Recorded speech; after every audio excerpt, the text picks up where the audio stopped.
Well, all of these letters had been in the possession of Olga Ivinskaia, who was Pasternak's lover, compatriot, and really an intellectual comrade as well. They met in 1946, and this contains all of the letters that were still in her possession when she died.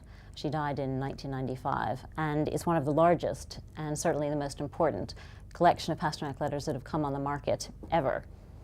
It covers the last years of Pasternak's life, and because of that, it includes poems, some of his most productive years.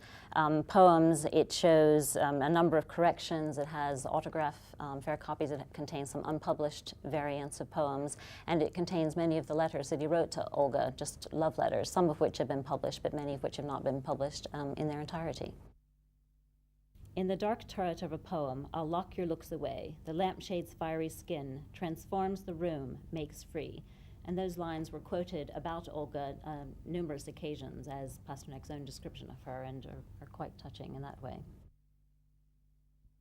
Obviously, Dr. Zhivago is a work of fiction. He did, though, say that Olga was the Lara in his book. Some of the contents of the collection actually contain poems that were published in Zhivago. For instance, this is one here that has two of the poems that were then published in Dr. Zhivago. Dr. Zhivago, the character, was a poet, and so his poetry, the poetry written by the character, and obviously also by Pasternak, was published at the end, and some of them were published separately elsewhere. And the second one